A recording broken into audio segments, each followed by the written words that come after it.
Hi ladies, I just figured I would do my my 8-week post-op appointment update and that kind of stuff now.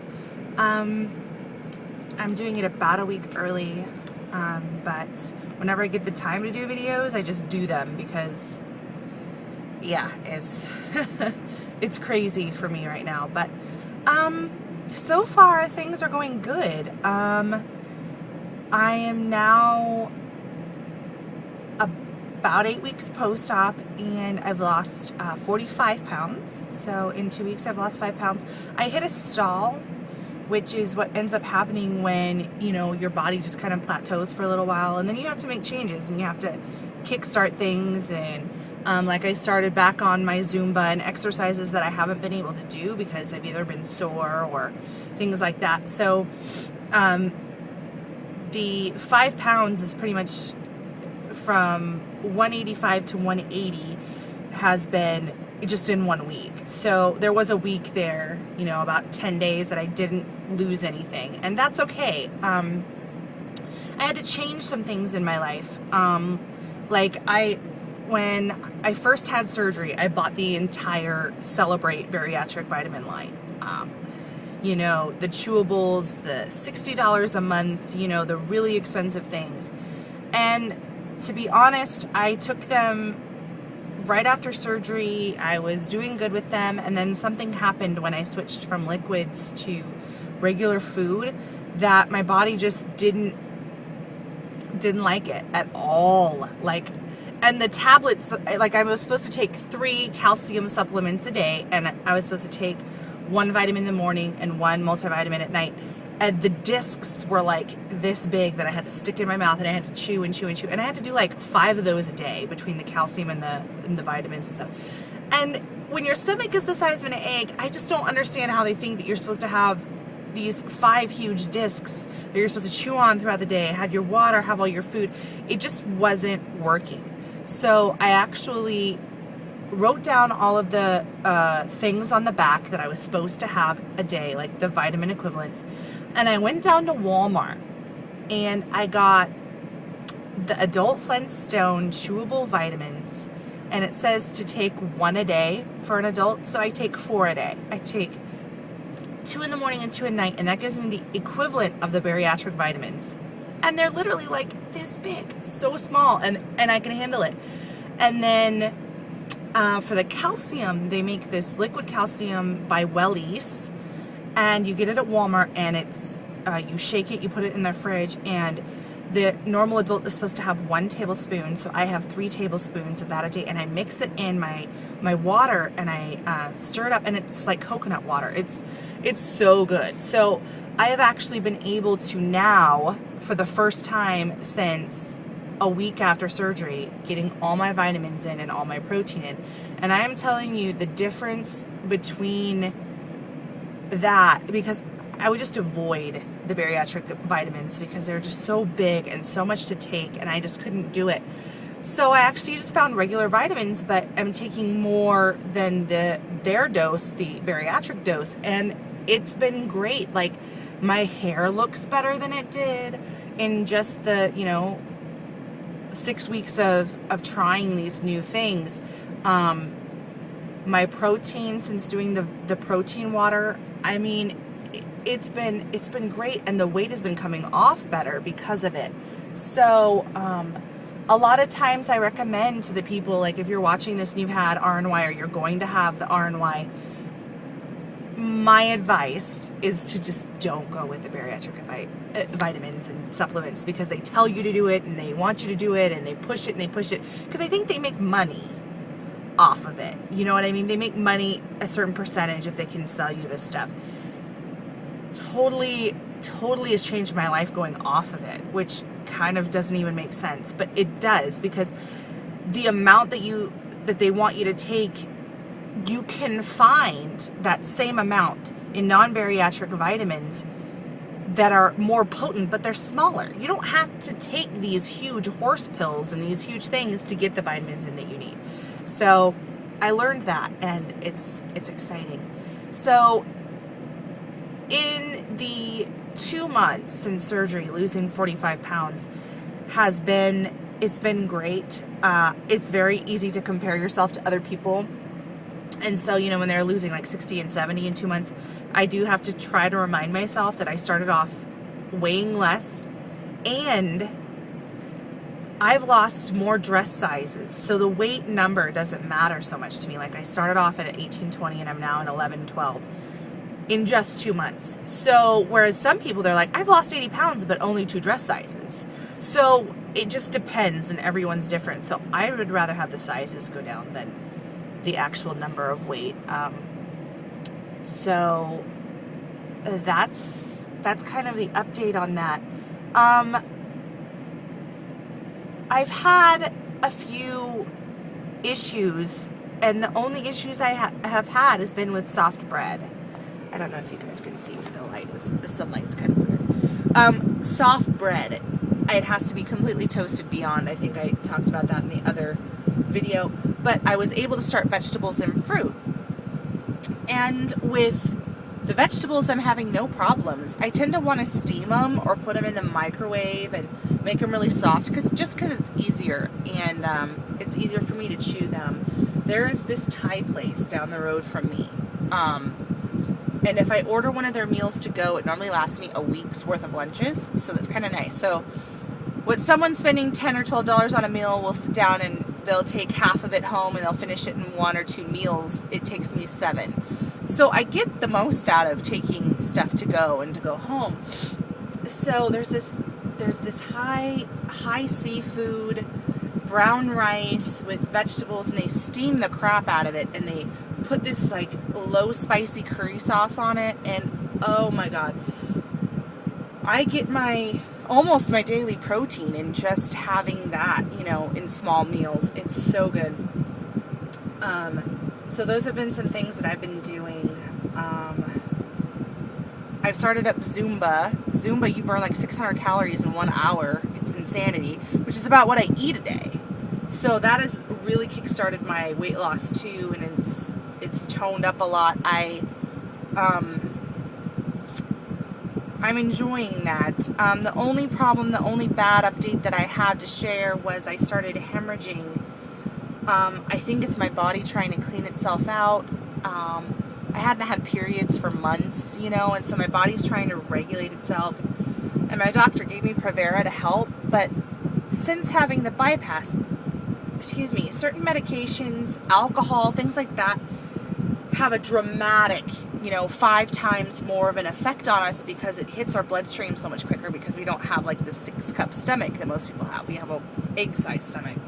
So I think the Provera that I was on was so extreme in the sense of that it hit my bloodstream so much faster. It affected my body so much stronger that when I went off of it, instead of having a normal period, I just started hemorrhaging, and it was really scary. So I went to the ER, and they were like, we don't know what to do. Like, your lining's really thick. And they started talking about a hysterectomy if they couldn't stop the bleeding. And I'm like, no way in hell is that going to happen. So,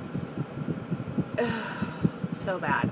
So it's finally slowed down. I just think my body just really responded really strongly to the Provera. So I'm never taking that again in my life. And I do hope that July and August and September bring good things for me, in the sense that I will have a period and it will be on its own. And, we talked about trying to conceive. It's only been 2 months since surgery, so not until after Christmas of next year, when I get close to hitting my 1-year mark post-op, that we would talk about doing that, because my high blood pressure is gone. I'm not on my high blood pressure medicine anymore. My vitamin levels, my everything is so good, and I just have this good feeling that even though I would still need a cerclage, my baby is going to have a much better chance, and a pregnancy is going to go so much better for me. I at least hope that way. Intel insurance covers 2 cycles of IVF, and so for us, me only having 1 tube, we thought about just foregoing the fact that we might have another tubal and just doing IVF. But my IVF doctor doesn't want to put multiples in. She only wants to put 1 in with my cervical issue, and I totally agree with her. So I don't really know that the price point, like, I don't really know that the 2 free cycles of IVF are worth just putting 1 embryo in. But if we do that and we do get, 8 or 9 embryos that we have to freeze, the good part about it is that should we ever decide to go through with a surrogacy or anything like that, that those embryos would be there. So we have to just kind of wait it out and see. I know that for the first 3 or 4 months that we decide we're going to try to conceive next year, we're doing it on our own. We're not going to do any Clomid. We're just going to kind of see what happens. So, but that's the update. I figure I will do a 10-week update, 10-week post-op update. That would be July 1st, which would be perfect because I'll have had another meet with my surgeon at that point, and he'll have run labs to see how I'm doing. So that's my 8-week post-op video and kind of a scary update.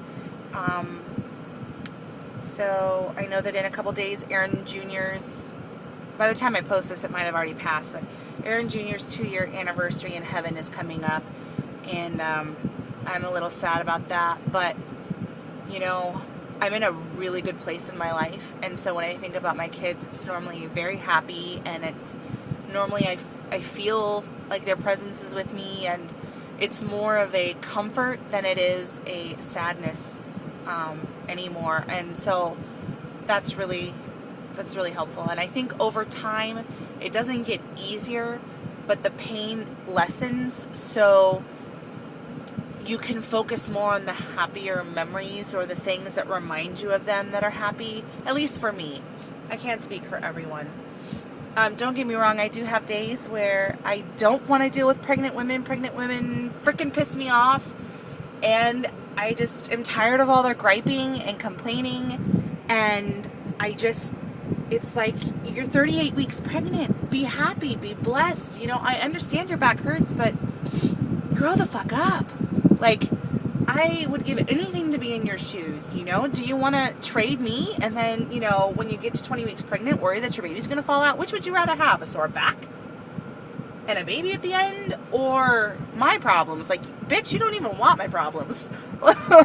Like, that's just kind of how I feel. So, sometimes I feel like I don't know if it's my hormones or what, but these thoughts that come into my head, I don't have patience for bullshit anymore.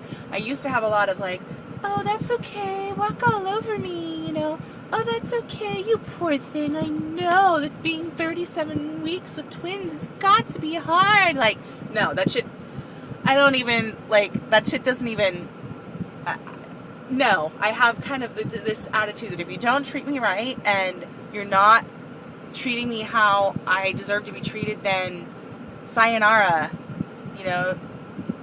get the hell out. Like, sadly, I had to cut out, I didn't send them a letter, I didn't send them a message, but I had to cut out my godson's mother and father because for months I was trying to call them and contact them, and they ignored my calls, and my godson's mother relapsed a year ago, and she called me in August a year ago to tell me she relapsed and that she would be in contact with me and let me know.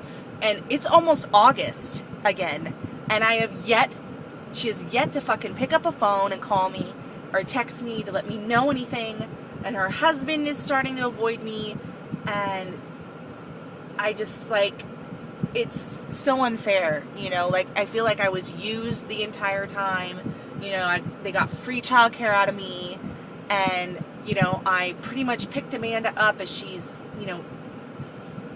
dying from her overdose on alcohol, and caring for her, and this is the thanks I get. They can't even just call me to let me know how they're doing, and that's all I want to know is how they're doing. And so stuff like that, like, before I used to be like, no, she'll call me, but something snapped in me, and I went, it's been a year, sign off on it, keep praying for Braden and keep praying for them, but move on. And so, there have been some drama-filled witches in my life that I have no heartburn about cutting them out, and it's okay. Like, there was one girl that I just tried to help her, and I'm like, here's some information, I think you're a little wrong on this, and here's this information, see, like, learn from my mistakes. And she's just like, I'm deleting your post, I'm deleting your message because I don't want to hear it and I want to live in my delusion. And it's just like, fine, like, bye. You know, like, I just, you know, I don't have the patience I used to. It's good and it's bad, but so that's my long-winded update. But July 1st, I will do another update. I plan on doing a later tonight or tomorrow. I'm going to do a video on my Mary Kay haul. That I've just really gotten into Mary Kay lately. My friend Misty has gotten me back into it, and I am loving some of their products. Oh my god. So I'm going to go through all the products that I use and the products I love, and I know people have been wanting me to do a makeup tutorial video, but until I get a great camera that I can stick on a tripod to record me doing my makeup, I can't do it because I'm doing iPhone videos. And to really like try to set this somewhere and to try to do it is just a pain in the butt. So that's that. So if you're interested in the makeup stuff,